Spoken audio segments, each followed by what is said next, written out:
కాబట్టి ಸಂಧೆ ಎಂದರೆ ಜಗತ್ತಿಗೆಲ್ಲ ಕಾರಣವಾಗಿರುವ ಮಾಯೆಗೆ ಅತೀತವಾಗಿರುವ, ಮಾಯಕ್ಕೆ ಅತೀತಂగా ఉండಲ್ಲ, జగత్తుకంత కారణమై ఉండಲ್ಲ. నిష్కలవాద ఈశ్వర శక్తి సూర్యుడి వలన నీరు ఆవిరైపోయి ఆ ఆవిరైనటువంటిదంతా కూడా మళ్ళా వర్ష రూపంలో వచ్చి భూమి మీద పడితే ధాన్యం కరిగి ఆ ధాన్యం ఆహారం తింటే సమస్త జగత్తు ప్రాణులు ఉన్నాయి. ఇది కార్యక్రమం.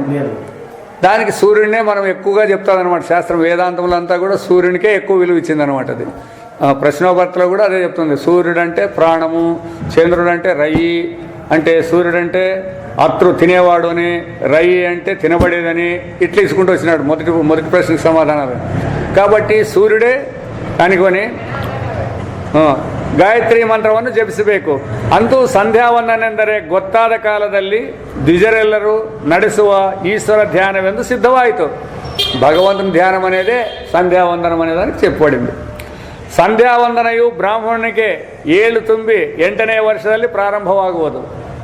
7 సంవత్సరాలు 8 సంవత్సరాలు చేయాల. ఇప్పుడు ఉపనయనాలు ఎప్పుడు చేస్తాడారప్ప అంటే పెండిండ్ల ముందు చేస్తాడారు.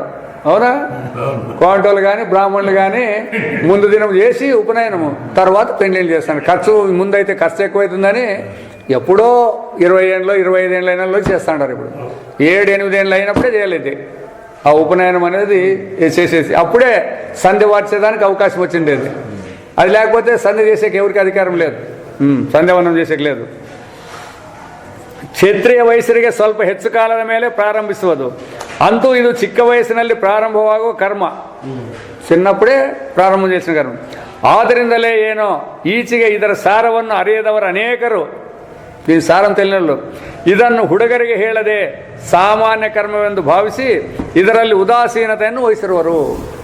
ఏముందిలేపా సంధ్యావందనం జన్మ వేసేదే కదా, యాపొద్దు నాటి చేస్తాంలేండి, అది పెళ్ళి ఏముందరం చేస్తే అయిపోయా అనుకుంటారు. దీని ప్రభావం ఏమి అనేది తెల్లే వాళ్ళకి. ಆದರೆ ಇದು ಸರಿಯಲ್ಲ. ಏಕೆಂದರೆ ಯಾವನು ಸಂಧ್ಯೆಯನ್ನು ಆಚರಿಸಲಿಲ್ಲವೋ ಆತನು ಅಶುಚಿ, ಆತನು ಎಂದು ಯಾವ ಕರ್ಮಕ್ಕೂ ಯೋಗ್ಯನಾಗನು. ಬೇರೆ ಬೇರೆ ಕರ್ಮವನುಸರಿದರೂ ಅದರ ಫಲವು ಆತನಿಗೆ ದಕ್ಕಲಾರದು ಎಂದು ದಕ್ಷ ಸ್ಮೃತಿಯಲ್ಲಿ ಇರುವುದು. అందుకే ఇప్పుడు మనం కూడా మంత్రాలు చదవచ్చు. బ్రాహ్మణులు ఎందుకు చదవాల? ఆ ఉపనయనం చేసినారు కాబట్టి వాళ్ళకి అధికారం. వాళ్ళు ఏమన్నా ఉన్నా అది వేరే కథ. అది చేస్తే అశుచి పోతుంది అని. కాబట్టి మనం మంత్రాలు చదవాలంటే కుదరదు. మనకి రావచ్చు, వాళ్ళకంటే బాగానే రావచ్చు, అర్థం చెప్పచ్చు మనం. మనకి అది జరగలేదు కదా. ఆ విధంగా కాబట్టి ಸೂಚನೆ ಯಾವ ವ್ರತಾದಿ ಕಾಮ್ಯಕರ್ಮಗಳನ್ನು ಹೇಳಿದರು, ಯಾವ ಉಪಾಸನಾ ಚಿತ್ತಶುದ್ಧಿಯ ಸಾಧನಗಳನ್ನು ಹೇಳಿದರು, ಮೊದಲು ವಿದ್ಯುಕ್ತವಾದ ಸಂಧ್ಯೆ ಮೊದಲಾದ ಕರ್ಮಗಳನ್ನು ಆಚರಿಸಿ ಶುದ್ಧನಾಗಿ ಮುಂದಿನ ಕರ್ಮಕ್ಕೆ ಕೈ ಹಾಕಬೇಕೆಂದು ಶಾಸ್ತ್ರಗಾರರು ನೇಮಿಸಿರುವರು. కాబట్టి మన ఇంట్లో వ్రతాలు చేసేటప్పుడు కానీ హోమాలు చేసేటప్పుడు కానీ మొట్టమొదటి చేయాలి వాళ్ళు. అది చేసిన తర్వాతనే ఆ కార్యక్రమాలను చేపట్టాల్సి ఉంటుంది. ఎందుకంటే అది చేస్తే అశుచిత్వం పోతుంది కాబట్టి, శుచిగా ఉంటాడు కాబట్టి చేసేదానికి వాళ్ళకి అధికారం అనేది. ಇಷ್ಟು ಹೆಚ್ಚಿನ ಮಹಿಮೆಯು ಸಂಧ್ಯೆಯಲ್ಲಿ ಬರೋದಕ್ಕೇನು ಕಾರಣ, ఎందుకింత దానికి ఆధిక్యత వచ్చింది? ಇದನ್ನು ದ್ವಿಜರೆಲ್ಲರೂ ಯೋಚಿಸಬೇಕಾದದ್ದು. బ్రాహ్మణులైన వాళ్ళు అందరూ కూడా, ద్విజులు అంటే రెండో జన్మ అని అర్థం. మొదటి జన్మ సామాన్యము, ఆ ఉపనయనం చేసినప్పుడే రెండో జన్మ బ్రాహ్మణానికి అధికారం. అంతవరకు మన శూద్రులే ఇల్లు కూడా. ಛಾಂದೋಗ್ಯೋಪನಿಷತ್ತಲ್ಲಿ ಹೇಳಿರುವ ಒಂದು ಆಖ್ಯಾಯಿಕನ ಇಲ್ಲಿ ನೆನಪು ಕೊಡಬೇಕಾಗಿದೆ.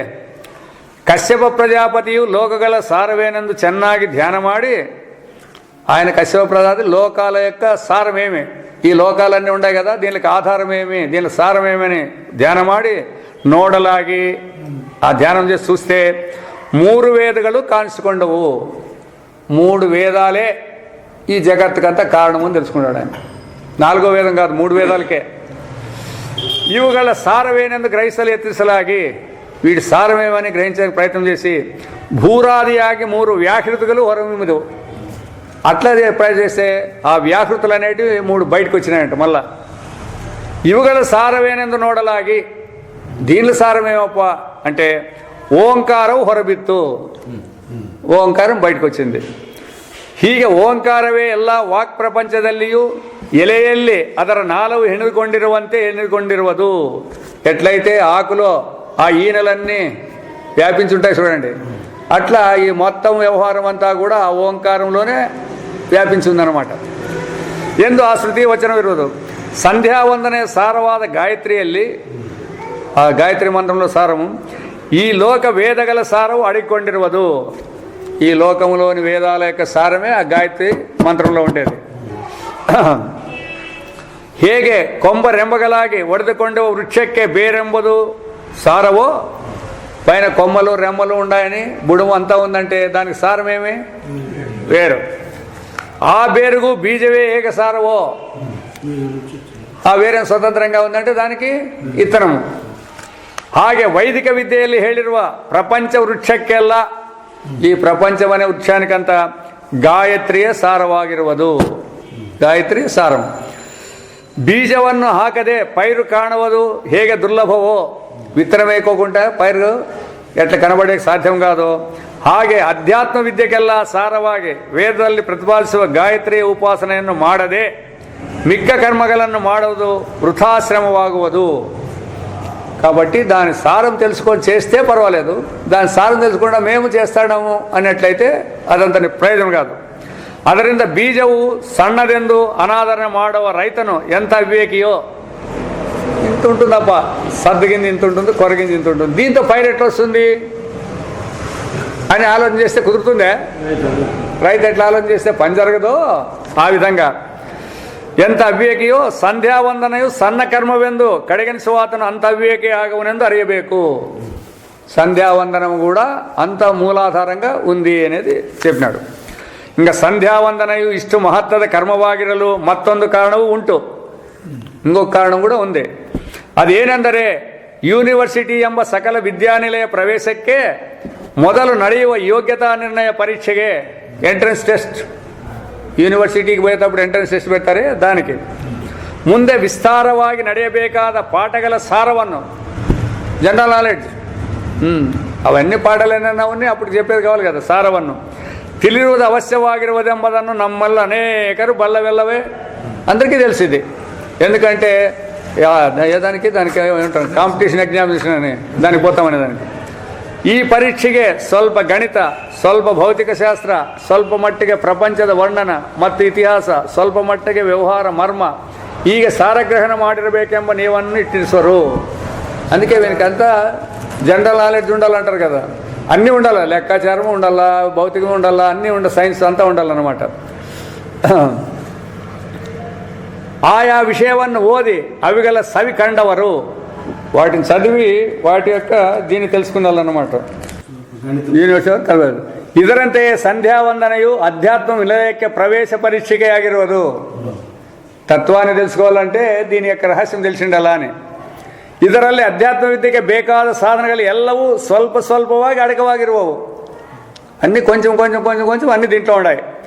ಅರ್ಥವನ್ನು ತಿಳಿದುಕೊಂಡು ಇದನ್ನು ಕೆಲಕಾಲ ಅನುಷ್ಠಾನ ಮಾಡಿದವರು ಮುಂದೆ ವಿಶೇಷವಾಗಿ ಆ ವಿದ್ಯೆಯ ಪ್ರಧಾನ భాగాಗಳಲ್ಲಿ విశారదరాగలి ఎత్తిసవగదు. తర్వాత మళ్ళీ సబ్జెక్ట్ ఆప్షన్ వస్తుంది కదా, నీవు లెక్కలు తీసుకుంటావా, సైన్స్ తీసుకుంటావా, హిస్టరీ తీసుకుంటావా అని వస్తుంది కదా. సెలెక్ట్ అయిపోయిన తర్వాత యూనివర్సిటీకి పోయినాక అప్పుడు దీంట్లో నుంచి మళ్ళీ అక్కడ ఆ విద్యకు కావాల్సిన సరుకు అంతా కూడా దొరికేకి వీలేదు. అట్లా ఇక్కడ కూడా ఈ గాయత్రి మంత్రాన్ని, ఈ సంధ్యావందన యొక్క వ్యవహారం తెలుసుకుంటే మళ్ళా ముందుకు నీకు పోయినప్పుడు ఆత్మవిద్య తెలుసుకుంటే సులభమవుతుంది. ಹೇಗೆಂದರೆ ಅಧ್ಯಾತ್ಮ ವಿದ್ಯೆಗೆ ಈ ಜಗತ್ತಿನಲ್ಲಿರುವ ಅಧಿಕಾರಿಗಳ ಮನಸ್ಸುಗಳನ್ನು ಸಾಮಾನ್ಯವಾಗಿ 4 ಪಂಗಡಗಳಾಗಿ ವಿಂಗಡಿಸಬಹುದು. ఈ అధ్యాత్మ విద్యకోసరము 4 రకాలైన మనుషులు ఉంటారంట. ఎట్లా? ಕೆಲವರಿಗೆ ಕೆಲಸದಲ್ಲಿ ಆಧಾರ, పనిచేసే దాంట్లో. ಕೆಲವರಿಗೆ ಜನರಲ್ಲಿ ಪ್ರೇಮను ಇಡುವ ಇಚ್ಛೆ, కొంతమందికి ಜನల్లో ಪ್ರೇಮను ಸಂಪಾదించాలని. ಇನ್ನೂ ಕೆಲವರಿಗೆ ತಮ್ಮೊಳಗೆ ತಾವು ಧ್ಯಾನ ಮಾಡುತ್ತಿರಬೇಕೆಂಬ ಆಸೆ, వాళ్ళందుకు వాళ్ళే ధ్యానం చేసుకోవాలనేది. ಮತ್ತು ಕೆಲವರಿಗೆ ತತ್ವ ವಿಚಾರದಲ್ಲಿ ಆಸಕ್ತಿ. ಈ 4 ಬಗೆಯ ಅಧಿಕಾರಿಗಳಿಗೆ ತಕ್ಕಂಥ 4 ವಿಧವಾದ ಸಾಧನೆಗಳನ್ನು ನಮ್ಮ ಪೂರ್ವಜರಾದ ಋಷಿಗಳು ಕಲ್ಪಿಸಿರುತ್ತಾರೆ. అదే కర్మయోగము, ఉపాసన, ధ్యాన, భక్తి యోగము, తర్వాత ఆత్మతత్వం. ఈ 4 మనలో వ్యవహారంలో ఇల్లుండారన్నమాట. ఈ 4 రకాలుగా పోవచ్చు ఎవరెవరైనా కూడా, ఒకటే మార్గం కాకుండా ఈ 4 మార్గాల్లో ఎవరైనా పోవచ్చు అన్నమాట. ಕೆಲಸಕ್ಕಾಗಿ ಕೆಲಸ ಮಾಡುವವರಿಗೆ కర్మయోగ, మేము కర్మ చేస్తాము, మాకు మిగతా సమాచారం తెలియదు అంటారు చూడండి. చేయండి అప్ప, మీరు కర్మయోగం చేయండి. కర్మ చేస్తామంటున్నారు కదా, ఎట్లా చేస్తారు మీరు? యోగ బుద్ధితో చేయాలా అనేది వాళ్ళ కర్మయోగం ద్వారా. ప్రేమ వృత్తిಯನ್ನು ಬೆಳೆಸುವವರಿಗೆ భక్తి యోగ. భగవంతుడు భక్తితో ప్రేమిస్తామంటారు. అందరినీ మీరు ప్రేమించాల, ఒక ಭಗವಂತನೇ ಕಾದು అందరినీ, అది ಭಕ್ತಿ ಯೋಗಂ. ಭಾವನೆಯಲ್ಲಿ ಆಸಕ್ತಿ ಇರುವವರಿಗೆ ಧ್ಯಾನ ಯೋಗ, ಉಪಾಸನ. విచారದಲ್ಲಿಯೇ నిరతరాಗಬೇಕು ಅನ್ನೋದು జ్ఞాన యోగ. ఇవి 4 రకాల మనుషులు ఉన్నారు కాబట్టి ఈ 4 రకాల మనుషులకి యాది కాబట్టి వాళ్ళు సెలెక్ట్ చేసుకోవచ్చు దాన్ని. ఒకటేనేం రూల్ లేదు. ಈ 4 ವಿಧವಾದ ಯೋಗಗಳು ಪ್ರಕೃತವಾದ ಸಂಧಿಯಲ್ಲಿ ಬೀಜರೂಪವಾಗಿ ಇದ್ದುಕೊಂಡಿರುತ್ತವೆ. ಈ 4 దాంట్లో అంతర్గతంగా ఉన్నాయి. ಉದಾಹರಣೆಗೆ ನೋಡಿ, ಆಚಮನ, ಮಾರ್ಜನ, ನಮಸ್ಕಾರ ಮುಂತಾದವು కర్మయోగದ బీజ, అంటే బయట కనబడే కర్మలు అన్నమాట ఇవి. తర్వాత ఆసన, ప్రాణాయామಗಳು ధ్యాన ಯೋಗದ బీಜ. ಆಸನವು ಪ್ರಾಣಾಯಾಮ ಅದು ಧ್ಯಾನ ಯೋಗಾనికి ಸಂಬಂಧ. ಕೇಶವಾದ ನಾಮಸ್ಮರಣ, ಕೊನೆಯಲ್ಲಿ ಹೇಳುವ ಪರಮಾತ್ಮ ಮಹಿಮಾವರ್ಣನ ರೂಪವಾದ ಪುರಾಣ ಶ್ಲೋಕಗಳು ಭಕ್ತಿ ಯೋಗ, ಭಕ್ತಿ ಯೋಗದ ಬೀಜ. ಸಂಧ್ಯಾ ವಂದನೆ ಸಾರವಾಗಿ ಗಾಯತ್ರಿಯು ಜ್ಞಾನ ಯೋಗದ ಬೀಜ. ಹೀಗೆ 4 ಯೋಗದ ಬೀಜವು ಈ ಸಂಧ್ಯಾ ವಂದನಲ್ಲಿರುವುದು ಹೆಚ್ಚೆಚ್ಚೆಗೆ ಒಂದು కారణವಾಗಿರುವುದು. కాబట్టి సంధ్యా వందనం ఎందుకు చేయాలప్ప అంటే, ఎవరైనా ఆత్మతత్వాన్ని తెలుసుకోవాలంటే వాళ్ళ స్థాయిలో ఏడన్నా ఉండండి. మీరు కర్మయోగంలోనన్నా ఉండండి, ధ్యాన యోగంలోనన్నా ఉండండి, భక్తి యోగంలోనన్నా ఉండండి, ఉపాసనలో ఉండండి, లేదా జ్ఞానయోగంలో ఉండండి. దానికి సంబంధించిన 4 విషయాలు దాంట్లో అంతర్గతంగా ఉన్నాయి. ಸಂಧ್ಯಾವಂದನೆಯಲ್ಲಿರುವ ಮತ್ತೊಂದು ಸ್ವಾರಸ್ಯವನ್ನು ಗಮನಿಸಿ. ಈ ಭೌತಿಕ ಪ್ರಪಂಚದಲ್ಲಿ ಕಾಣುವ ವೈಚಿತ್ರ್ಯಕ್ಕೆಲ್ಲ ಸೂರ್ಯನೇ ಮೂಲ ಸ್ಥಾನವೆಂಬುದು ಸಾಮಾನ್ಯರು ಕೂಡ ತಿಳಿದಿರುವ ಮಾತು. ఎవరికి తెలియలేండి, ఇది ప్రపంచమంతా కూడా సూర్యుని యొక్క అధీనంలో ఉందని చాలా మందికి ఏం తెలీదు. అయితే సూర్యుడు లేకపోతే ఈ ప్రపంచం యొక్క వ్యవహారం కూడా లేదు అని కూడా చెప్పచ్చు మనం. ఎందుకంటే అంతటికీ ఆధారం ఆయనే కాబట్టి అది తెలుసు అని వాళ్ళు చెప్తాండారు. ఉన్ని ಸೂರ್ಯನೇ ನಮಗೆ ಬೆಳಕಿಗೂ ಔಷ್ಣಕ್ಕೂ ಮೂಲ ಸ್ಥಾನವಾಗಿರುವನು. ಪ್ರಕಾಶವೂ ಉಂಡಲ್ಲ, ಉಷ್ಣವೂ ಉಂಡಲ್ಲ, ಈ 2 ಉಂಡಲ್ಲ. Temperature ಉಂಡಲ್ಲ, light ಉಂಡಲ್ಲ. ಸೂರ್ಯನ ಬೆಳಕಿನಿಂದ ನಮ್ಮ వ్యవహారಗಳೆಲ್ಲ సాగువವು అంత. సూర్యుడే లేకపోతే వ్యవహారం ఎట్లా జరుగుతుంది? కాబట్టి సూర్యుని ద్వారానే మన వ్యవహారాలన్నీ జరుగుతాయి.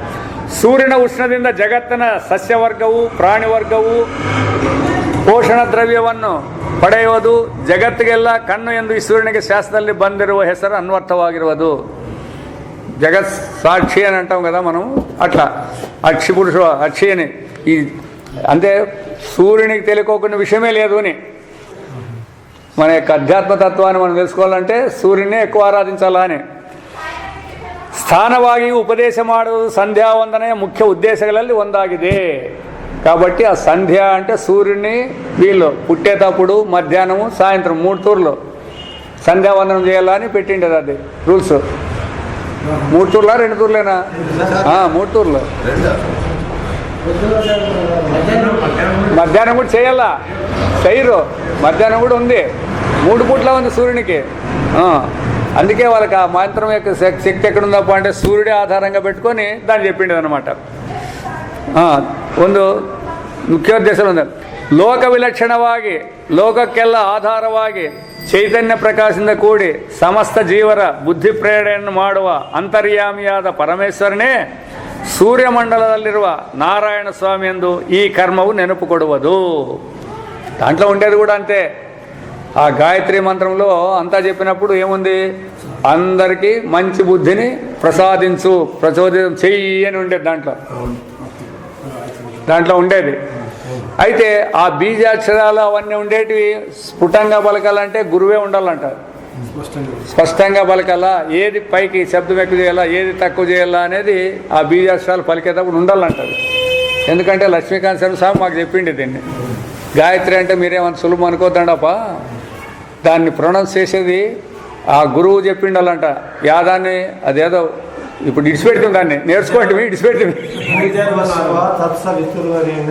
ఓ దేవస్య ధీమహి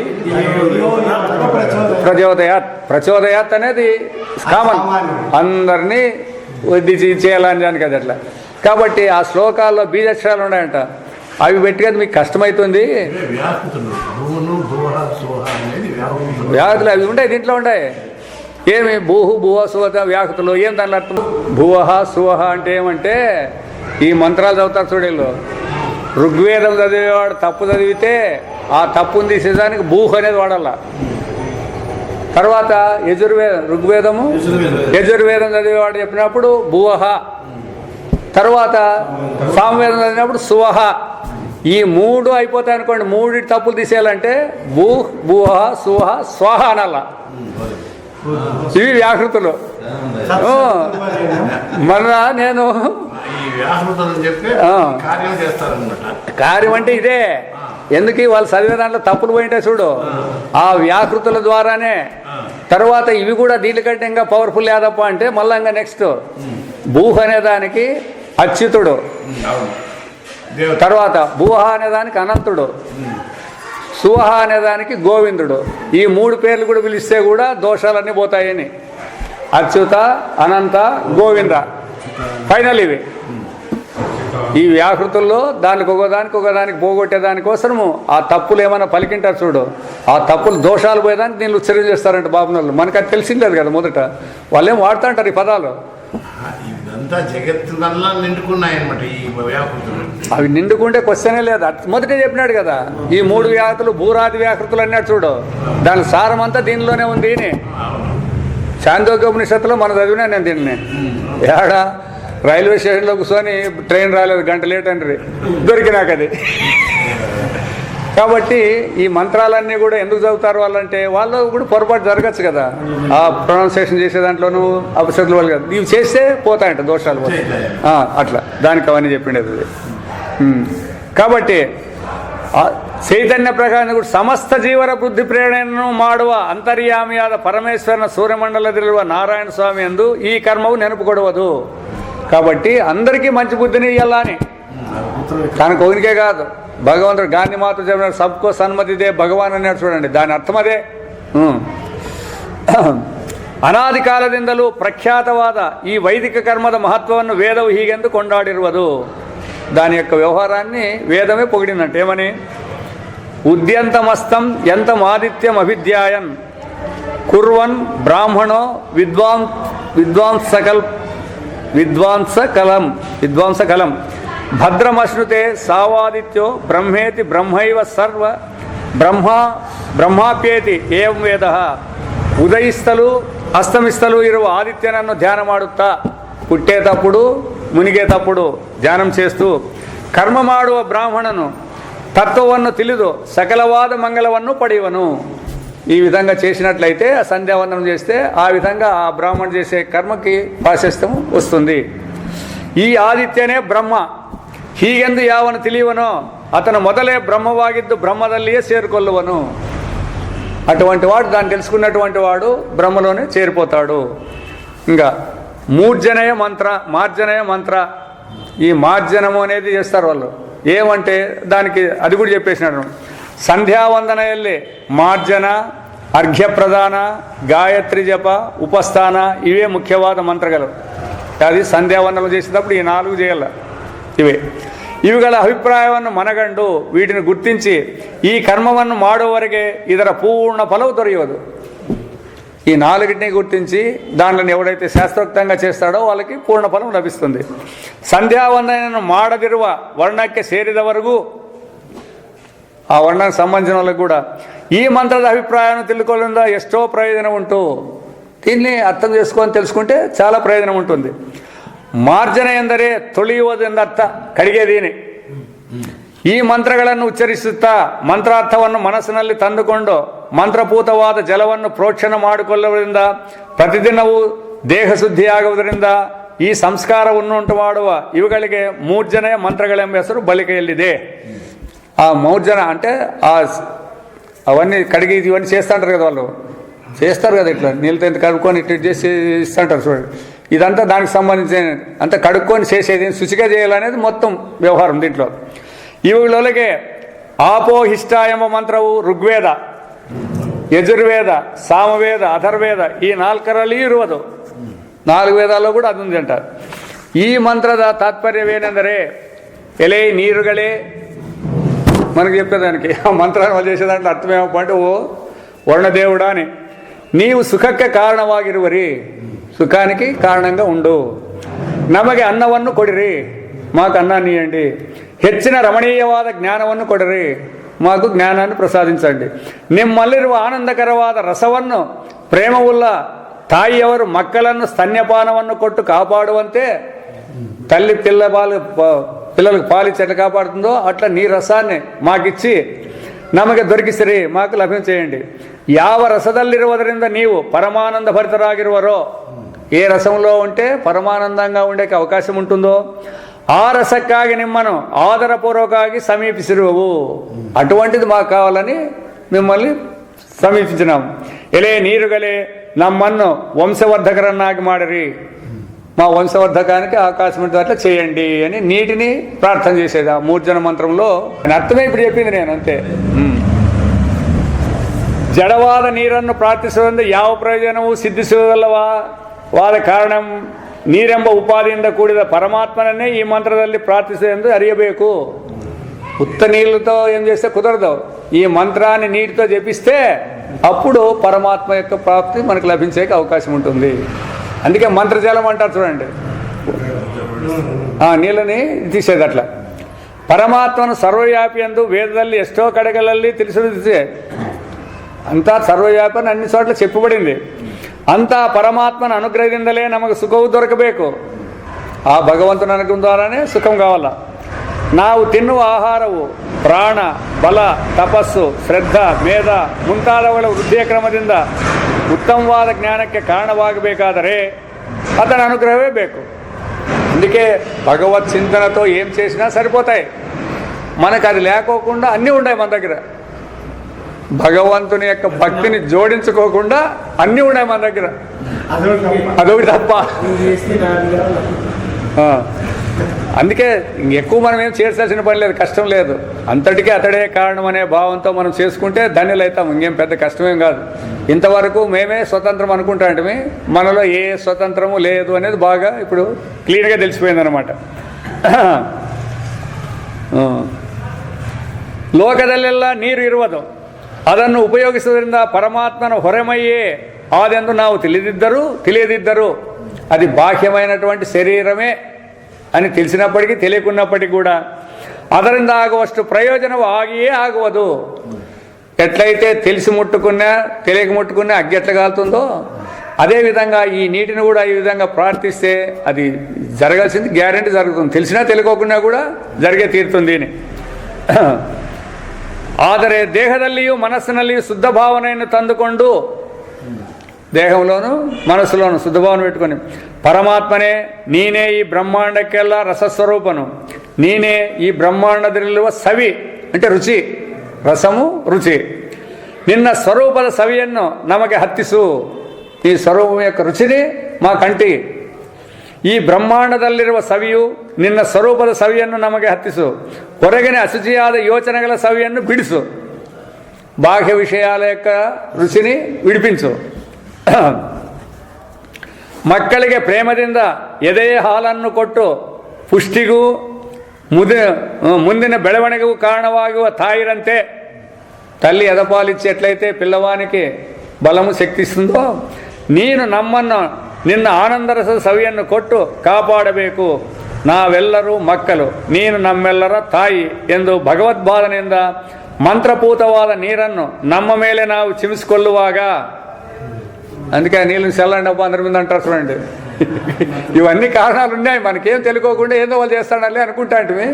దీనికి ఇంత లక్షణం ఉంది కాబట్టి మళ్ళీ ఆ బ్రాహ్మణులు కూడా ఆ విధంగానే ఆ శ్రద్ధతోనే చేస్తే దాని ప్రయోజనం వస్తుంది. మనకేం తెలియదు దాని సమాచారం, దాంట్లో ఇంత సరుకు ఉండదన్నమాట. ಚಿಮಿಸಿಕೊಳ್ಳುವಾಗ ನಮ್ಮ ಮನಸ್ಥಿತಿನೇ ಹೇಗಿರಬೇಕು ಅದನ್ನು ಅನುಭವದಿಂದಲೇ ತಿಳಿಯಬೇಕಲ್ಲದೆ ಮಾತಿನಿಂದ ವರ್ಣಿಸೋದಕ್ಕೆ ಎಂದಿಗೂ ಬರುವ ಹಾಗಿಲ್ಲ. ఆ విధంగా ఆ చిముకరించినప్పుడు మన మనస్సు ఎట్లుండాలా అన్నట్లయితే అది మాటలతో చెప్పేకి రాదు, వాళ్ళ అనుభవంలోనే చూసుకోవాల్సి ఉంటుంది. ಈ ಮನಸ್ಸಿನ ಸ್ಥಿತಿಯನ್ನು ತಂದುಕೊಡುವುದೇ ಆಪೋಹಿಷ್ಟ ಎಂಬ ಮೂರ್ಜನ ಮಂತ್ರದ ಪ್ರಯೋಜನವು. కాబట్టి ఈ విధంగా ప్రశాంతమైన మనస్సు ఉండేది, ఆ విధంగా పరమాత్మను చింతన చేసి ఆయన అనుగ్రహం కావాలని కోరేదే ఈ మంత్రం యొక్క ಆಪೋಹಿಷ್ಟ ಅనే ಮಂತ್ರದ యొక్క ಅರ್ಥము. ಈ ಮಂತ್ರದಲ್ಲಿರುವ ಮಾತುಗಳ ಅಕ್ಷರಾರ್ಥದ ಕಡೆಗೆ ಲಕ್ಷ್ಯವಿನ್ನಿಟ್ಟು ಹಿಂದೂಗಳು ಬಲು ಪುರಾತನ ಕಾಲದಲ್ಲಿ ಪರಮಾತ್ಮನು ಒಬ್ಬನೇ ಎಂಬ ತಿಳುವಳಿಕೆ ಇಲ್ಲದವರಾಗಿದ್ದರು. ಮೊಟ್ಟ ಆಗ ನೀರು, ಬೆಂಕಿ, ಗಾಳಿ ಮುಂತಾದ ಪ್ರಪಂಚದ ಭೌತಿಕ ಭಾಗಗಳನ್ನು ಅವುಗಳಲ್ಲಿರುವ ಶಕ್ತಿ ವಿಶೇಷವನ್ನು ಗುರಿಯಲ್ಲಿಟ್ಟು ದೇವರೆಂದು భావిಸುತ್ತಿದ್ದರು. మొట్టమొదట ఊరినే దేవుని మీద ఉన్నది. తర్వాత ఈ భూమి, నీరు, అగ్ని ఇవన్నీ చూసిన తర్వాత వీళ్ళు కూడా దేవతలే అని అప్పటి నుంచి హిందువులు వచ్చినారు. చూడండి, మొట్టమొదట ఒకటే ఆటికే ఉన్నదన్నమాట. ಪರಮಾತ್ಮನ ಒಬ್ಬನೇ ಎಂಬ ತಿಳಿವಳಿಕೆ ಇಲ್ಲದವರಾಗಿದ್ದರು. తర్వాత ಆಗ ನೀರು, ಬೆಂಕಿ, ಗಾಳಿ ಮುಂತಾದ ಪ್ರಪಂಚದ ಭೌತಿಕ ಭಾಗಗಳನ್ನೇ ಅವುಗಳಲ್ಲಿರುವ ಶಕ್ತಿ ವಿಶೇಷವನ್ನು ಗುರಿಯಲ್ಲಿಟ್ಟು ದೇವರೆಂದು ಭಾವಿಸುತ್ತಿದ್ದರು. మిగతా దేశస్తులు ఏమంటారు? వీళ్ళందరినీ దేవతలు అంటారప్ప. ఎంతమంది దేవతలు ఉంటారు వీళ్ళు? వాళ్ళు మాట్లాడేది అంతే కదా. ఏదైనా కూడా పరమాత్మ స్వరూపమే, పరమాత్మ స్వరూపాలೇ అని. ಆ ಕಾಲದಲ್ಲಿ ಪಂಚಭೂತಗಳನ್ನೇ ಅವರು ಭಕ್ತಿಯಿಂದ ಪೂಜಿಸುತ್ತಿದ್ದರು. ಈಚೆಗೆ ನಾಗರಿಕರಲ್ಲಿ ಉಂಟಾಗಿರುವ ಏಕೇಶ್ವರ ಮತಕ್ಕೂ ಅವರ ಮತಕ್ಕೂ ಬಹಳ ತಾರತಮ್ಯ ಉಂಟು ಎಂದು ಕೆಲವರು ಅನ್ನುತ್ತಿರುವರು. అప్పుడున్నటువంటి భావానికి ఇప్పుడుండే వాళ్ళకి భేదం ఉంది. ಇದು ಶುದ್ಧವಾಗಿಯೂ ತಪ್ಪು ಭಾವನೆಗೆಯೂ ಗ್ರೀಸ್ ಮುಂತಾದ ಕೆಲವು ಪಾಶ್ಚಾತ್ಯ ದೇಶಗಳಲ್ಲಿ పంచభూతಗಳಿಗೆ జగత్కారణవత్త ಹೇಳುವ ತತ್ವವಾದಿಗಳು ಇದ್ದರು. గ్రీకుల్లో కూడా ఉన్నారంట. ఏది జగత్కారణత్వం అని చెప్పేవాళ్ళు. ಆದ್ದರಿಂದ ಆ ದೇಶ ಜನರು ಮೊದಲು పంచభూతಗಳನ್ನೇ పూజిಸಿದ್ರೇನೋ ಎಂದು ಸಂದೇಹ ಪಡುವುದಕ್ಕೂ ಅವಕಾಶವಿದೆ. వాళ్ళు కూడా పంచభూతాలనే పూజిస్తాడనేదానికి ಅವಕಾಶ ఉంది. ಆದರೆ ನಮ್ಮ ದೇಶದಲ್ಲಿ ಹಾಗಲ್ಲ. ಪರಮಾತ್ಮನನ್ನು ಜಗತ್ತಿನಲ್ಲಿ ಪ್ರಸಿದ್ಧವಾಗಿರುವ ಉಪಾಧಿಗಳ ಮೂಲಕವಾಗಿ ಉಪಾಸನ ಮಾಡುವುದು ಬಹು ಪುರಾತನ ಕಾಲದಿಂದಲೂ ನಮ್ಮ పూర్వీకుల పద్ధతి. వాళ్ళకి అప్పుడు ఉండేదేమో కానీ మన వాళ్ళకేమో ఇప్పుడు అన్ని దేవతలను కూడా ఉపాసన చేసేదానికోసం అంతా కూడా చేసేది పద్ధతిగానే ఉంది. ಆ ಪರಮಾತ್ಮನ ಮಹಿಮೆಯನ್ನು ಹಿಮವತ್ ಪರ್ವತವು ಹೊಗಳುತ್ತಿರುವುದು. ಹಿಮವತ್ ಪರ್ವತವೇ ఆయన పొగుడుతాందంటే ఇంకెంత ఉండాల ಆ ಶಕ್ತಿ ಎಂದು ಋಗ್ವೇದದ ಒಂದು ಮಂತ್ರದಲ್ಲಿ ಹೇಳಿರುವುದು ಕಂಡು ಬಂದಿದೆ. ಅದು ಇರಲಿ, ಅದು ಉಣ್ಣಿ. ಪ್ರಕೃತದಲ್ಲಿ ನೀರಿಗೆ ಸಂಸ್ಕೃತದಲ್ಲಿ ಆಪಹ ಎಂದು ಹೆಸರಾಗಿರುವುದರಿಂದ, ಆಪಹ అంటే ನೀರು, ಸರ್ವವ್ಯಾಪಿಯಾದ ಭಗವಂತನನ್ನು ಆಪಹ ಎಂಬ ಹೆಸರಿನಿಂದ ಋಷಿಗಳು ಕರೆದಿರುತ್ತಾರೆಂದು ತಿಳಿಯಬೇಕು. ಆಪ್ನುವಂತೀತಿ ಆಪಹ, ವ್ಯಾಪಿಸಿರುವುದರಿಂದ ಆಪಹ ಎಂದು ಹೆಸರು. ವ್ಯಾಪಿಂಚಿದಾనికి ಆಪಹ ಅనే పేరు ಎಂಬುದು ಈ ಶಬ್ದದ ಉತ್ಪತ್ತಿ. ಇದು ಸರಿಯಾದ ಅಭಿಪ್ರಾಯ ಎಂಬುದಕ್ಕೆ ಈ ಕೆಳಗಿನ ಮಂತ್ರವು ಸಾಕ್ಷಿಯಾಗಿರುವುದು. ಆಪೋವ ಇದಂ ಸರ್ವಂ ವಿಶ್ವಭೂತಾನ್ಯಾಪಹ ಪ್ರಾಣಾವ ಆಪಹ ಪಶವ ಆಪ್ನೋನ್ನ ಮಾಪೋಮೃತೋಮಪಹ ಸಮ್ರಾಡೋಪ ವಿರಾಡಾಪಹ ಸರ್ವಾಡ ಪಶ್ಚಂದ ಶ್ವಾಸೋ ಜ್ಯೋತಿಷಾಂಸ್ಯೋ ಯಜಂಪ್ಯೋಪಹ సత్యమాపహ సర్వదేవత ఆపో భూర్భువ సువరాప ఓం. ఎక్కడ చూసినా ఆప ఆప అనేది అన్ని పదాలకి తగిలించి పెట్టినారు. అర్థం ఏమప్ప అంటే ಇದೆಲ್ಲವೂ ನೀರೇ, ಸಮಸ್ತ ಭೂತಗಳು ನೀರೇ, ಪ್ರಾಣಗಳು ನೀರೇ, ಪಶುಗಳು ನೀರೇ, ಅನ್ನವೂ ನೀರು, ಅಮೃತವೂ ನೀರು. ಸಂರಾಜನು అంటే స్థೂಲ ಪ್ರಪಂಚವೆಂಬ ಉಪಾಧಿಯಿಂದ ಪರಮಾತ್ಮನಿಗೆ ವಿರಾಜನೆಂದು, ಸೂಕ್ಷ್ಮ ಪ್ರಪಂಚವೆಂಬ ಉಪಾಧಿಯಿಂದ ಸ್ವರಾಜ್ಯನೆಂದು, ಅವ್ಯಾಕೃತವಾದ ಕಾರಣ ಪ್ರಪಂಚ ಉಪಾಧಿಯಿಂದ సంరాజನೆಂದು ಹೆಸರಾಗಿರುವವು. ఈ మూడు పదాలు స్థూలభూతాన్ని ఉన్నప్పుడు ఒక పేరు, సూక్ష్మభూతంగా ఉన్నప్పుడు వేరు, అవ్యక్తంగా ఉన్నప్పుడు ఇంకో పేరు. మూడు రకాల పేర్లు భగవంతుని పెట్టినారు. ನೀರು, ವಿರಾಜನೂ ನೀರು, ಸ್ವರಾಜನೂ ನೀರು, ವೇದ ಛಂದಸ್ಸುಗಳೆಲ್ಲ ನೀರು, ನಕ್ಷತ್ರಗಳೆಲ್ಲ ನೀರು, ಯಜಸ್ಸುಗಳು ನೀರು, ಸತ್ಯವೂ ನೀರು, ದೇವತೆಗಳೆಲ್ಲರೂ ನೀರು, ಭೂಲೋಕವು, ಭುವರ್ಲೋಕವು, ಸುವರ್ಲೋಕವು ನೀರು. ನೀರೇ ಓಂಕಾರದಿಂದ ಹೇಳಲ್ಪಡುವ ಪರಮಾತ್ಮನು. ಆಪಹ అనేదానికి అంత శక్తి ఇచ్చినాడు. ఇంకా ಸರ್ವವ್ಯಾಪಿಯಾದ ಪರಮಾತ್ಮನಿಗೆ ಆಪಹ ಎಂದು ಹೆಸರಿಟ್ಟುವುದೆಂದು, ಆಪಹ ಎಂದರೆ ನೀರೆಂದು ರೂಢಿ ಅರ್ಥವಾದ್ದರಿಂದ ನೀರಿನ ಉಪಾಧಿಯ ಮೂಲಕ ಪರಮಾತ್ಮನನ್ನೇ ಆಪಹ ಎಂಬ ಹೆಸರಿಂದ ಕರೆದು ಈ ಮೂರ್ಜನ ಮಂತ್ರದಲ್ಲಿ ಪ್ರಾರ್ಥನೆ ಮಾಡುತ್ತೆಂದು ಇದರಿಂದ స్పష్టವಾಗುವುದಿಲ್ಲವೇ? కాబట్టి నీటినే వాళ్ళు పరమాత్మగా భావించి ఆ మంత్రాలతో చేసిండే దాని వలన మనకందరికి కూడా భగవంతుని యొక్క స్వరూపంలో ఉండేటువంటి రసము కావచ్చు, ఆనందం కావచ్చు, ఇవన్నీ కూడా లభ్యమవుతాయి అనే దానికి ఆ మంత్రమే చదివాను. అది తర్వాత తీర్థ స్నాన ಒಂದೊಂದೊಂದು ಕಾಲಿ ಧರ್ಮರಾಯನು ಭೀಷ್ಮರನ್ನು ಈ ಪ್ರಶ್ನೆಯನ್ನು ಮಾಡಿದನು. ಎಲೆ ಪಿತಾಮಹನೇ, ತೀರ್ಥಗಳೆಲ್ಲ ಹೆಚ್ಚಿನದು ಯಾವುದು? ತೀರ್ಥಾలలో ಗೊಪ್ಪದಾದಿ. ಯಾವ ತೀರ್ಥದಲ್ಲಿ ಮಿಂದವನು ఏ తీర్థంలో మునిగినవాడు అత్యంతವಾಗಿ శుద్ధనాగువను. ఎవడు పరిశుద్ధుడైతాడు. ಇದನ್ನು ನನಗೆ ಹೇಳಿಕೊಡಬೇಕು, దీన్ని నాకు చెప్పాలని అనుకున్నాడు. ಇದಕ್ಕೆ ಭೀಷ್ಮರು ಹೇಳಿದ ಉತ್ತರವೇನೆಂದರೆ, ಅಯ್ಯ ಧರ್ಮರಾಯನೇ, ತಿಳಿದಾತನಿಗೆ ಎಲ್ಲ ತೀರ್ಥಗಳಲ್ಲಿಯೂ ಗುಣವಿರುವುದು. ತಿಳಿಸಿದವನಿಗೆ ಯಾವ ತೀರ್ಥಂలో ಮುನಿಗಿనా ಪರವಾలేదు. ಆದರೆ ಯಾವುದು ತೀರ್ಥವೆನಿಸುವುದು, ಯಾವುದು శుచిత్వವೆನಿಸುವುದು ಎಂಬುದನ್ನು ತಿಳಿಯ ಹೇಳುತ್ತೇನೆ. తీర్థం అంటే ఏమి, శుచిత్వం అంటే ఏమి అనేది నేను చెప్తాను. చిత్తవిట్టు కేಳು. మనుష్యను యావాగలు సత్వగుణాన్ని అవలంబిಸಿಕೊಂಡು, ಮನುಷ್ಯರು ಎಲ್ಲಪ್ಪೂ ಕೂಡ ಸತ್ವಗುಣವನ್ನು ಅವಲಂಬಿಸಿకొని ಆಳವಾಗಿಯೂ ನಿರ್ಮಲವಾಗಿಯೂ ಶುದ್ಧವಾಗಿ ಇರುವ ಸತ್ಯವೆಂಬ ನೀರಿನಿಂದ ಕೂಡಿರುವ ಧೃತಿ ಎಂಬ ಮಡುವಿನಲ್ಲಿ ಸ್ನಾನ ಮಾಡಬೇಕು. ఇది ఆయన చెప్పిండే సమాచారం అనమాట. ఎప్పుడైతే మన మనస్సు పరిశుద్ధంగా ఉండి పెట్టుకొని యా మడుగులో మునిగినా కూడా పర్వాలేదు. మనస్సు సరిగా లేకోకుండా యా మడుగులో మునిగినా,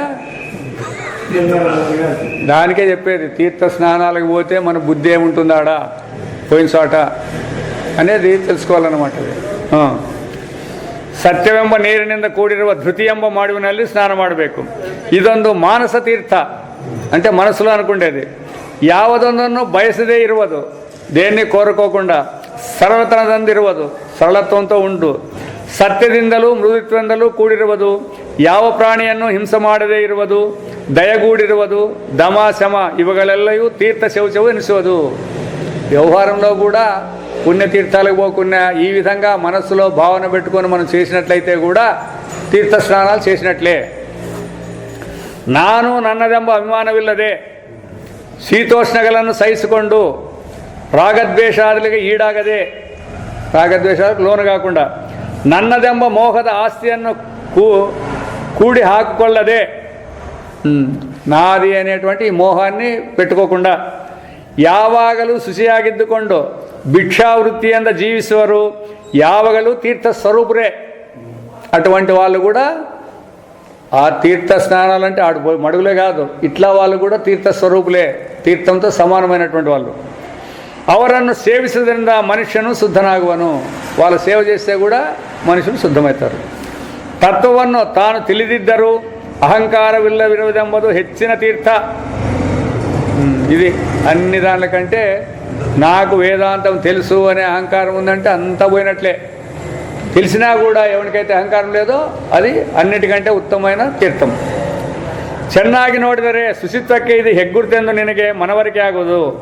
ಸತ್ವ, ರಜಸ್ಸು, ತಮಸ್ಸು ಎಂಬ 3 ಗಣಗಳ ಮಲವನ್ನು ನೀಗಿ ಮಡಿಮೈಲಿಗೆ ಎಗರಲಿಯೂ ಸಮಬುದ್ಧಿಲ್ಲವರಾಗಿ ತಾವು ಮಾಡತಕ್ಕದ್ದೇನೆಂಬುದನ್ನೇ ಹುಡುಕುತ್ತಿರುವಾಗಿಯೂ ಎಲ್ಲವನ್ನೂ ತ್ಯಾಗ ಮಾಡುವುದರಲ್ಲಿ ಪ್ರೀತಿಯುಳ್ಳವರಾಗಿ ಸರ್ವಜ್ಞರಾಗಿ ಎಲ್ಲೆಲ್ಲಿಯೂ ಸಮಬುದ್ಧಿಲ್ಲವರಾಗಿಯೂ ನಡತೆಯು ಶುದ್ಧಿಯೇ ಮುಖ್ಯವಾದದ್ದೆಂದು ಯಾರು ಬಗೆದೆಂದಿರುವರೋ ಅವರ ಶುದ್ಧ ತೀರ್ಥ ಸ್ವರೂಪರಾಗಿರ್ತಾರೆ. ಅಂಥವರ ಸೇವೆಯನ್ನು ಮಾಡಿದಾತನು ತಾನು శుద్ధనాಗುವನು. ఇవన్నీ కూడా దైవీ సంపత్తు గుణాలు. అమానిత్వాది గుణాలు ఎవరికి ఉంటే వాళ్ళను మనం సేవిస్తే కూడా మనము తీర్థ స్నానం చేసినట్లేను. ಇವನ್ನಿಟಿಗೆ ನೀರಿನಿಂದ ಮೈಯನ್ನು ಒದ್ದು ಮಾಡಿಕೊಂಡ ಮಾತ್ರದಿಂದ ಸ್ನಾನ ಮಾಡಿದವನಾಗುವುದಿಲ್ಲ. నీటితో దేహాన్ని తడుపుకున్నంత మాత్రమే స్నానమయ్యలేదు. ಯಾವನು ಇಂದ್ರಿಯ ನಿಗ್ರಹದಿಂದ ಸ್ನಾನ ಮಾಡಿರುವನೋ ಅವನೇ ನಿಜವಾಗಿ ಸ್ನಾನ ಮಾಡಿದವನು. ಅವನೇ ಒಳಗೂ ಹೊರಗೂ మడియాగిರುವನು. శుచిగా ఉండేవాడు. మడి అంటే అది ఉండాలి. బయట నన్ను ముట్టుకోద్దాడప్ప అని బట్టలు గిట్టలు ముట్టుకోకుండా, మంచులు ముట్టుకోకుండా స్నానం చేసి తిరిగేది కాదు. లోపల బయట అంత బహిశుచిత్వం ఉండాలని. ಅವನೇ ಒಳಗೂ మడియాగిರದು. ಕಳೆದು ಹೋದದ್ದರಲ್ಲಿ ಹಂಬಳಿಕೆ ಇಲ್ಲದೆ, గడిచిపోయింది కదా, గడిచిపోయిన దాంట్లో అయ్యో అట్లుంటే బాగుండు కదా అని అనుకోకుండా, బందొదగిద్దರಲ್ಲಿ తమ్మదెంబ అభిమానమిల్లదే, ఏదైతే మనకు వచ్చిందో అది నాదనే అభిమానం లేకోకుండా నిస్పృహరాగి యారు ఇల్లబల్లరో అవరే పరమశుద్ధరు. ఎవరైతే నిస్పృహలు అంటే మనమేమే ఏమి దొరకపోతే నిస్పృహ నిరాశ అంటాం, అది కాదు. అది మాకు కాబట్టు ఇది మాకు కాబట్టు అనే నిస్పృహ ఇక్కడ అంతే. పోయిన దాని గురించి ఆలోచించద్దండి. ఇప్పుడు వచ్చిన దాని గురించి కూడా ఎక్కువ ఆలోచన లేకుండా ఎవరు ఉంటారో వాళ్ళే పరిశుద్ధులు. శరీరం ಮಡಿಯಾಗಬೇಕಾದರೆ ಪ್ರಜ್ಞಾನವೇ ಮೊದಲನೇ ಕಾರಣ. ಪ್ರಜ್ಞಾನವು ಮೊದಟಿ ಕಾರಣ. ತನ್ನದೆಂಬುದಲ್ಲಿರುವುದು ಎರಡನೆಯದು. తనది లేదు అని ఉంటారు చూడండి, అది రెండవది. మనస్సు ప్రసన్నವಾಗಿರೋದು మూడనేది. మనస్సు ఎప్పుడు ప్రసన్నంగా ఉంటుంది? అదొకటే కష్టం, మిగతావి ఎట్లా చేసినేమో కానీ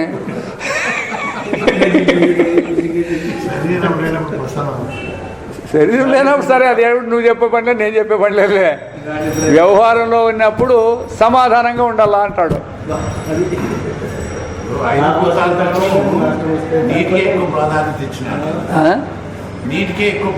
నీరే ప్రాణాధారం. సమస్త కోటికి కూడా అది ఉంది, మొదటే ఉంది, అది ఉంది. అట్లే అన్నిటికీ ఉండే. అందుకే మనం ఏమి గమనించడం లేదు, కొత్త కొత్త ఏంటో నేర్చుకుంటాం అంతే.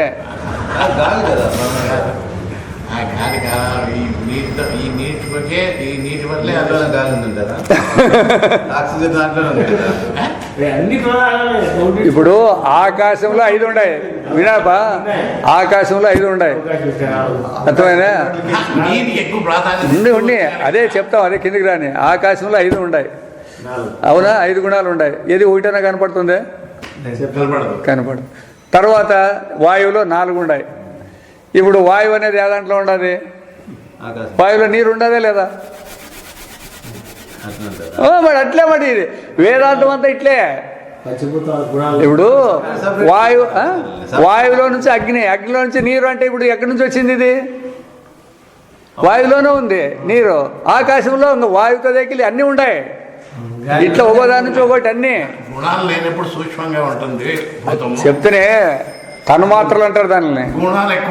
శబ్ద, స్పర్శ, రూప, రసగంధ అనేది తన్మాత్రలు. ఆ శబ్దము స్పర్శ 2 కలిస్తే అదొక భూతం అవుతుంది. ఇట్లాంటివి ఇంకా 2 కలిస్తే ఇంకో భూతం అవుతుంది. ఇట్లా ఇవి అన్నీ కలిసినాయి కాబట్టి పంచమహాభూతాలు దీనికి పేర్లు వచ్చినాయి. ఎందుకు? భూమిలో 5 గుణాలు ఉన్నాయి అట్లా. కాబట్టి నీరు అనేది సపరేట్ రాదన్నమాట దీనిలో. ఎందుకంటే దానికి ఆక్సిజన్ ఇవి. కాబట్టి ఎప్పుడైనా దానికంటారు, ఇప్పుడు నీళ్ళలో కడవ ముంచింది అనుకోండి, కడవ ముంచినప్పుడు గాలి బయటకు వచ్చేది, గాలి ఉన్నిలే. ఇప్పుడు నీటిలో ఉండే కడవలో ఉండే నీళ్ళు అంతా నీళ్ళే అంటాడు. మరి ఇది ఎంతమంది ఒప్పుకుంటారు దీన్ని? ఇప్పుడు కడవలో నీళ్ళు ముంచుతాం మనం. ఇప్పుడు నీళ్ళు అంతటా ఉండాయని మనం అంటే మధ్యలో పెంకు ఉందంటారా లేదా మీరు? ఆ పెంకు అనేది ఎటు నుంచి వచ్చింది? పెంకు అనేది భూమికి సంబంధించింది. భూమి అనేది ఎటు నుంచి పుట్టింది? నీటిలో నుంచే పుట్టిండేది అది. కాబట్టి అంతా నీరే. ఇవన్నీ శాస్త్రం ప్రకారము వ్యాపకత్వం తీసుకొచ్చుకోవాలి దీనిలో అంతా. ఊరినే మనం దాన్ని ఒకటే పెట్టుకొని మాట్లాడేదానికి లేదు. ఆకాశము అన్నిటికీ అవకాశం ఇచ్చింది కాబట్టి ఆకాశం అన్నిటికంటే గొప్పది, ఇంకంతే. దాంట్లో ఇది ఉంది అది లేదనే పని లేదు, అన్నీ దాంట్లో అంతర్గతమే. నువ్వు నీరన్నా ఆకాశమే, అగ్ని అన్నా ఆకాశమే, భూమి అన్నా ఆకాశమే, అంతా ఆకాశమే అది. ఎందుకంటే దాంట్లో లేని వ్యావుండే చెప్పండి చూస్తాము. వేరువేరేనా? ఎట్లయితే వేరువేరే అనే దానికి ఎట్లయితే వేరువేరే ఉంటే దాంట్లో ఎట్లుండేకి వస్తాయి అవి? పోనీ వేరువేరే ఖర్చుకొని ఉండాయా ఏదానికన్నా?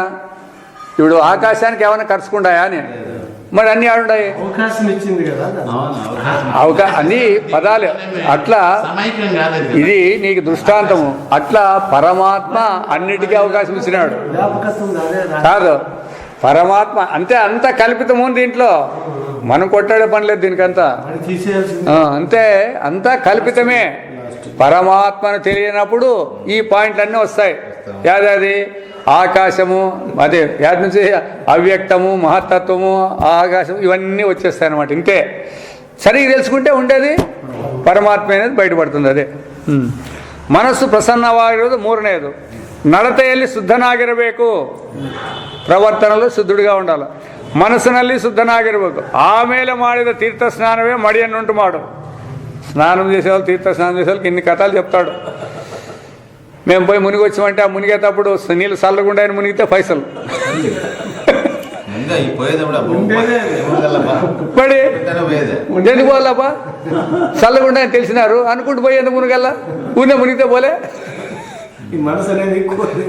అందుకే ఆ భావన లేకుండా పోవాలనే దానికే శాస్త్రం చెప్పిండి. అది ಜ್ಞಾನದಿಂದ ಉಂಟಾಗಿರುವ ಶುದ್ಧಿ ಎಲ್ಲಕ್ಕೂ ಹೆಚ್ಚಿನದು. అయిపోయి ఫైనల్ ఇది. పరమాత్మ స్వరూప జ్ఞానం అయిపోతే దీనికంటే మించింది ఇంకేమీ లేవు. ఇవన్నీ ఒకదానికోటి వ్యవహారంలో చెప్పిండేది. ఈ జ్ఞానానికంటే మించినది శుద్ధి లేనేలేదు. ಮನಸ್ಸಿನಲ್ಲಿ ಬೆಳಕುಂಟಾಗಿ ಬ್ರಹ್ಮಜ್ಞಾನವೆಂಬ ಜಲದ ಮಾನಸತೀರ್ಥಲ್ಲಿ ಯಾವನು ಮಿಂದಿರುವನೋ ಆ ತತ್ವದರ್ಶಿಯ ಸ್ನಾನವೇ ನಿಜವಾದ ಸ್ನಾನ. పరమాత్మలో మునిగినోనికే అది నిజమైన స్నానము. అంటే పరమాత్మ జ్ఞానం కలిగినటువంటి వాడు ఆ జ్ఞానంలో మునుగుతాడు కదా, అది నిజమైన స్నానం. ಈ ತತ್ವದರ್ಶಿಯ ಸ್ನಾನವೇ ನಿಜವಾದ ಸ್ನಾನ. ಮುಖ್ಯವಾಗಿ ಭಾವಶುದ್ಧಿ ಇರಬೇಕು. కాబట్టి మనం మనసులో భావము కరెక్ట్గా ఉండాలని. మనకి భావం ఉండాయి, అయితే అన్ని పనికిరాని భావనలే ఉన్నాయి. మనకి అది వచ్చిండే చిక్కు, భావన లేకుండా పోలేదు. ఏదన్నా చూడు యాదో ఒక ఆలోచన వేరే పుడుతుందని, కానీ శుద్ధమైనటువంటి అంతా పరమాత్మే అనేది ఏమనుకుంటుందో వానికి శుద్ధమే. మనకి ఉపాధులను బట్టి అక్కడ ఉండే వస్తువులను బట్టి పెట్టుకుని చూడండి, ఇది శుద్ధమైనది కాదంతే. ఏ వస్తువు కనపడినా ఏమి కనపడినా కూడా పరమాత్మ ఉనికిని విడిచి స్వతంత్రంగా లేదు, ఉండేది పరమాత్మే అనే జ్ఞానం ఒకటి పెట్టుకుంటే అంతా శుద్ధిగానే ఉంటుంది. దాంట్లో ఇంకేం ఆలోచన చేసే పని లేదు. అందుకే మనమంతా ఏం చేస్తారంటే చెప్తుంది శాస్త్రం, మీరంతా కూడా అశుభవాసనలు పోగొట్టుకోవాలని ప్రయత్నం చేద్దండి, లేదా మనస్సును నిలపాలని ప్రయత్నం కూడా చేసే ప్రయత్నం చేద్దండి. అట్లా ఎందుకంటే మనస్సును నిలబెట్టాలా అని నువ్వు అనుకున్నప్పుడు మనస్సుతోనే అనుకుంటావు కాబట్టి అది నిలబడేయలేదు. కాబట్టి నీవు అశుభవాసనలు పోగొట్టాలంటే అదే కదా నీ మనసులో ఉండేది.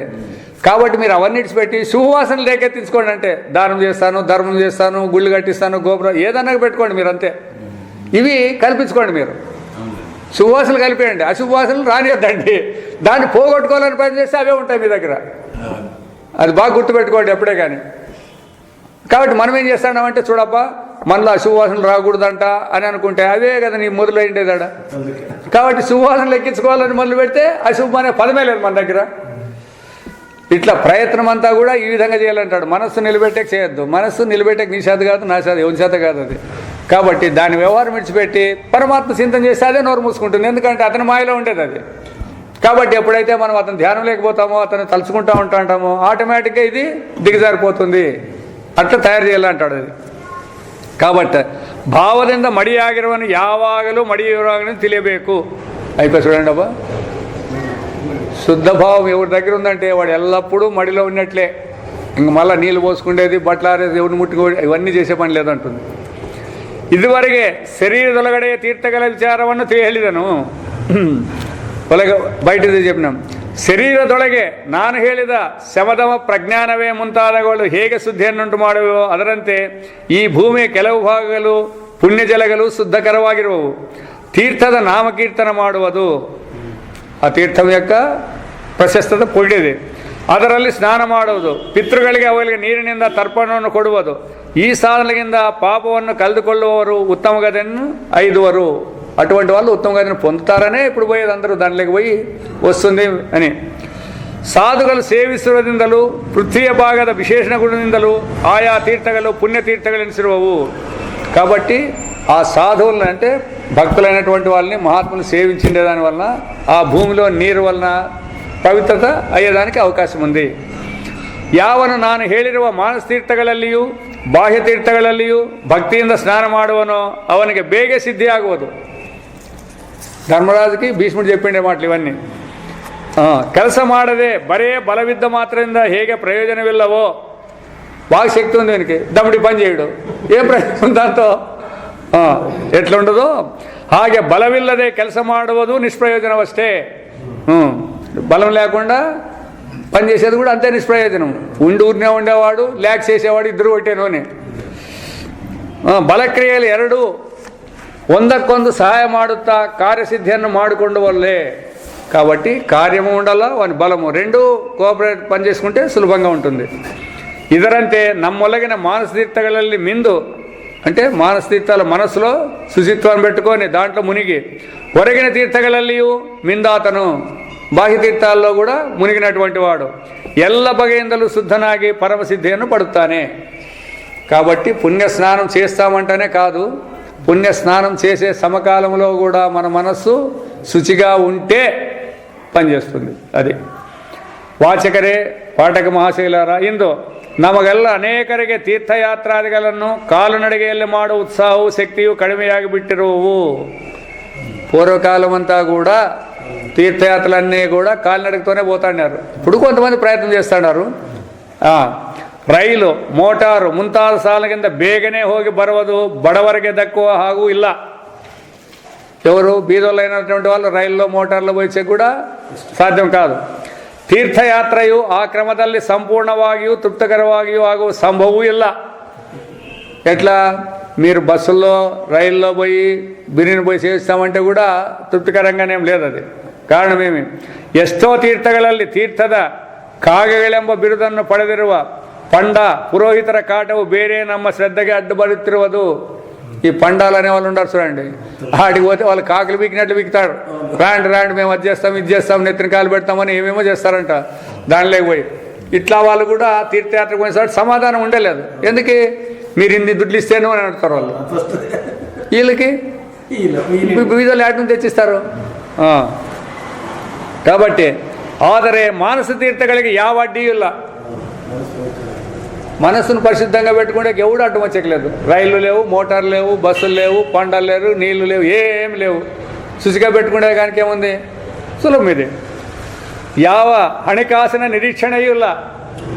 ದಮ್ಮಡಿ ಅವಸರ లేదు దీనికి. ಮನಸ್ಸೊಂದು ಬಂದರೆ ಅವುಗಳಲ್ಲಿ ಮಿಂದು ಮಡಿಯಾಗುವುದು ನಮ್ಮೆಲ್ಲರಿಗೂ ಶಕ್ಯವಿದೆ. ಮನಸ್ಸಿನಲ್ಲಂದರಿಗೂ ಕೂಡ ಶುಚಿగా ఉండే దాంట్లో మునిగేదానికి అవకాశం ఉంది.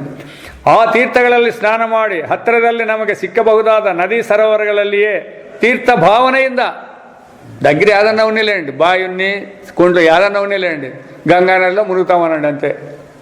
ಆ ಭಾವನೆ ಹತ್ತಿರದಲ್ಲಿ ನಮಗೆ ಸಿಕ್ಕವಾದ ನದಿ ಸರೋವರಗಳಲ್ಲಿ ತೀರ್ಥ ಭಾವನೆಯಿಂದ ಸ್ನಾನ ಮಾಡುವ ಕೆಲಸವನ್ನು ನಾವೇಕೆ ಕೈಗೊಳ್ಳಬಾರದು? మన మనస్సు నిర్మలంగా ఉండి చేస్తే అన్నీ పని చేస్తాయి. నిర్మలం లేకోకుండా ఏదో కాకతాళీయంగా మేము చేస్తామని చెప్పి పెట్టుకొని మనసులో పెట్టుకొని కోరికలతో చేస్తే ఫలించడానికి లేదంటుంది. మిమ్మల్ని చేయమని చెప్పిండేది ఎవరు? మీ ఎందుకు మీరు కల్పించుకుంటారు, అవునా కదా? చూడాలని నీ ఎందుకు నువ్వు కల్పించుకుంటావు? లేడు భగవంతుడు. ఇప్పుడు నువ్వు పీల్చే గాలి ఎవరిది, చూసే వెళ్తురు ఎవరిది? ఇవన్నీ ఎవరు అనుకుంటున్నారు మీరు? ఇట్లా భావం తెచ్చుకొని కూర్చున్న హాయిగా నీకు శాత చెప్పి చెయ్యి, శాత కాకున్నప్పుడు బొంచేయి. మాకు క్యూలో నిలబడి అన్నం దొరకలేదు, కాళ్ళు వస్తాయి, చేతులు వస్తాయి, ఎవరు చెప్పరు మీకు ఇవన్నీ? అది అంతే. అట్లా తీర్థయాత్రలకు పోయే వాళ్ళకి కూడా శాస్త్రం ఎట్లా చేస్తుందంటే అంత నీట్గా చెప్పేస్తుంది అనమాట. ఇవి ఆచరించినట్లయితే ఎక్కడున్నా కూడా చేస్తూనే. మనోనివృత్తి పరమోపశాంతి సా తీర్థవయ మణికర్ణికా చ జ్ఞాన ప్రవాహ విమలాది గంగా సా కాశికాపహం నిజబోధ రూప. మనస్సు విషయాలను హిమ్మట్టు విషయాల నుంచి వెనకకు మరల్చి యావదొందನ್ನು ನೆನೆಯದೆ దేన్ని కూడా విషయాలను జ్ఞప్తికి తెచ్చుకోకుండా ಹೆಚ್ಚಿನ ಉಪಶಾಂತಿಯನ್ನು ಪಡೆಯುವುದೇ ಮಣಿಕರ್ಣಿಕ ಎಂಬ ಶ್ರೇಷ್ಠ ತೀರ್ಥವು. మనకేం తెలియదు మణికర్ణిక అనేది ఉండే.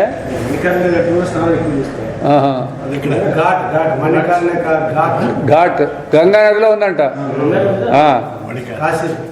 ಕಾಶಿ ಅದೇ ಹೆಚ್ಚಿನ ಉಪಶಾಂತಿಯನ್ನು ಪಡೆಯುವುದೇ ಮಣಿಕರ್ಣಿಕ ಎಂಬ ಶ್ರೇಷ್ಠ ತೀರ್ಥ. ಅದೇ ಜ್ಞಾನವೆಂಬ ಪ್ರವಾಹದ ನಿರ್ಮಲವಾದ ಆದಿಗಂಗಾ. గంగా నది అక్కడి నుంచే ఉంది. అది పుట్టినప్పుడు ప్రవాహం లేదు కదా, అక్కడి నుంచే ప్రవాహం మొదలవుతుంది. అది ప్రవాహమైనాక చెలించేదే. ఇంకా అది మొదటే పుట్టేటప్పుడు ఏం లేదు కదా, అది దానికి ఆ పేరు పెట్టినట్లుంటారు. ಅದೇ ಜ್ಞಾನವೆಂಬ ಪ್ರವಾಹ ನಿರ್ಮಲ ಅಧಿಕ. ಆದ್ದರಿಂದ ಆತ್ಮ ಚೈತನ್ಯ ರೂಪರೆಂದು ಪ್ರಸಿದ್ಧವಾದ ನಾನೇ ಕಾಶಿಯು. కాబట్టి కాశీ అంటే ఇప్పుడు ఏడుంది? నేనే కాశీ, నేనే తిరుపతి, నేనే మొత్తం అంతా. కాబట్టి ఈ విధంగా ఎప్పుడైతే ఈ తీర్థ స్నానాల గురించి మనం చేసేకి తీర్థయాత్రలు పరిచయించినప్పుడు బాగా ఆలోచన చేయాలి. నిదానంగా ఆలోచన చేసి ఎన్ని కష్టాలున్నా నష్టాలున్నా మనం పరమాత్మ అదే స్వామిని చూడాలా అనుకుంటారు పోండి, దాంట్లో నష్టమేం లేదు. మళ్ళీ కాళ్ళు వస్తాయనేది కానీ మధ్యలో అన్నం దొరకలేదని కానీ లేదు. దానికి కూడా ఇంకా చెప్తాడు, ఇంకో తాటి కూడా చెప్తాడు. దానికి తీర్థయాత్రల యొక్క ప్రయాసలు వ్యవస్థలు ఎంత ఉన్నాయంటే అంతోటి ఉంటాయంట. కాబట్టి మరి అవన్నిటికి ఓర్చుకొని పోయేటట్లుంటే పోవాలా. లేకపోతే మీరు ఇంటికాడ ఉన్నప్పుడు ఎవరు వద్దన్నారు మిమ్మల్ని? ఇంట్లో స్నానం చేయండి, శుచైన స్థలంలో కూర్చోండి, మీకు ఇష్టం వచ్చిన జపమో తప్పమో చేయండి, పాటలన్నా పాడండి, లేదా మౌనంగా కూర్చోండి, ఏదైనా చేయండి, మీకు బుద్ధి పుట్టింది, నీకు సాధ్యమైంది. అట్లా చేసుకుని మీకు ఇష్టం ఉన్నట్లు ఉండొచ్చు. ఏ బాధ లేదు, ఏ బాధ కలగలేదు కదా. ఇతరులు మీరు హింసించలేదు, ఇతరుల నుంచి మీరు బాధపడలే, మీ నుంచి ఇతరులు బాధపడలేదు. అయితే ఇక్కడ పోయేటప్పుడు వచ్చేటప్పుడు నూకులాడుకునే దాంట్లో అందరూ బాధే. అట్లా కాబట్టి ఈ విధంగా మన వ్యవస్థను మార్చుకొని చెప్తాడు ఆయన. అట్లా వాళ్ళు ఎవరైనా ఉంటే ఇట్లాంటిది సహకరించి అట్లా చేపియండి అని కూడా అంటాడు. అక్కడ పోయేదానికంటే కూడా ఇక్కడే చేసుకొని ప్రత్యక్షంగానే మన ఎదురుగునే కూర్చొని ఇవన్నీ చేసుకొని ఇంటికి వెళ్ళిపోవచ్చు, పూజ చేసుకొని పోవచ్చు అని. అట్లా సోమా సద్గమయ సోమా జ్యోతిర్గమయ మృత్యోర్మా అమృతంగమయ. ఓం స్నావతు సహనౌ భునక్తు సహ వీర్యం కరవావహై తేజస్వినావధీతమస్తు మా విద్విషావహై. ఓం పూర్ణమదః పూర్ణమిదం పూర్ణాత్ పూర్ణముదచ్యతే పూర్ణస్య పూర్ణమాదాయ పూర్ణమేవావశిష్యతే. ఓం శాంతి శాంతి శాంతి.